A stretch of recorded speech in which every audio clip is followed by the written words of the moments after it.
Real quick, before we get into the goodness, make sure you hit that subscribe button. That way you're notified to every time we upload a video. Appreciate you.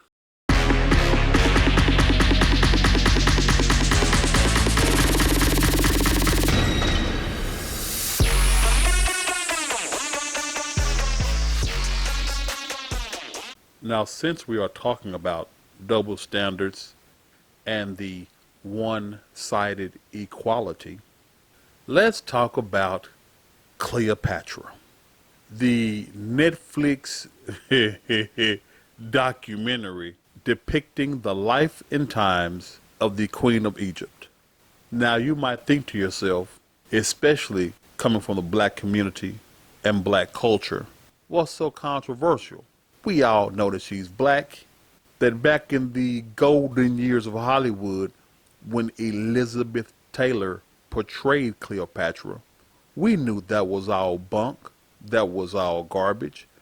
We know that since Egypt is in Africa, Cleopatra had to be black. That was something that was passed down from parent to child throughout the entirety of my life. I remember my grandmother saying to me, I don't care what they tell you in school, Cleopatra was black. Even up until recently, up until this documentary. You see, even I believed that Cleopatra was black. The director of the show believed Cleopatra was black. So with that, you go, Egypt, Africa, black. End of story. Not so much. This controversy hit like a runaway freight train, even to the point where the nation of Egypt sued Netflix over false representation. I couldn't believe it. I did not fully understand it. So like I encourage all of you, I did my research on this. Wasn't Cleopatra black? As I dug into the research, listened to the Egyptian archaeologists, the authorities on this subject, I learned that she was Greek. And I did not, as much as I like to say, and I am a very broad thinker, me being that kind of thinker, it wasn't until someone said, Africa isn't a country, it is a continent made up of several countries within. And that's when a light hit. Oh my God, they're right. Just because it's in Africa doesn't mean black. Elon Musk is African. And that's when I learned that there are different subcultures, different skin tones, different cultures. And Egypt was one of those places. Yes, they had darker skin, they had olive skin, but that doesn't mean they were black in the sense that we think or the way that we perceive black. For all of my sports fans out there, the Milwaukee Bucks center, Giannis Antetokounmpo, if you see him, he looks like an African American. He's Greek.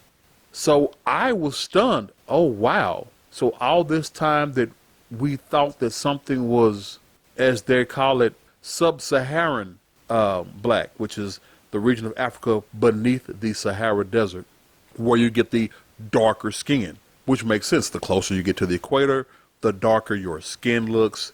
Look at some Cubans and some people from the Latin islands. They could pass for black. Again, sticking to my sports league, if you look at David Ortiz, just to look at David Ortiz, before he opens his mouth, he looks African American. So to find out all this time, we as African Americans, as black folks, we have been wrong. You would think, oh, okay, it's wrong, we'll correct, we'll move on.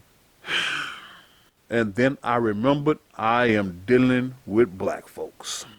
Or when you do what they do, you go from being black to being instead of, oh, well, we recognize this, we will change accordingly, get the new information out there.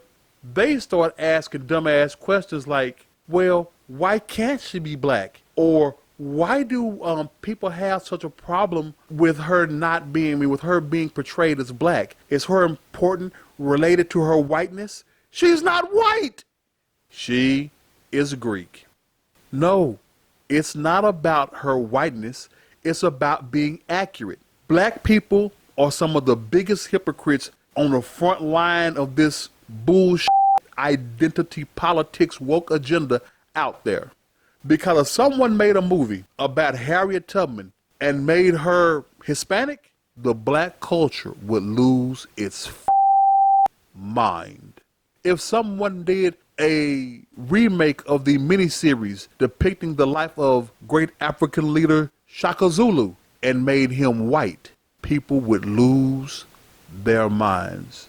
It's a damn shame and speaks ill of us when we want history rewrote, retold, and reconfigured when we find out about the impact that black folks had on it in a positive way.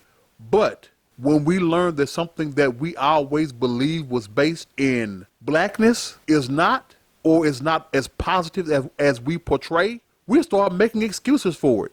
See all the stories about the Woman King, when the truth came out about that before the movie came out, and all the excuses. Oh, well, this isn't based on a true story. It's loosely based on the tales of, or it's loosely based on the story of the Dahomey tribe.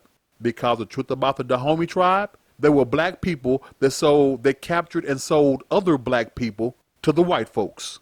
In the movie, they make them out to be some kind of heroes that fought against slavery when they were the enslavers. When that truth came out, did anybody say, oh my God, this is wrong? No. It became, well, but you see, no. Again, hypocrisy, double standards, one-sided equality. Cleopatra was not the black that we as African Americans were told. So be it. It doesn't affect me or anybody else one way or the other.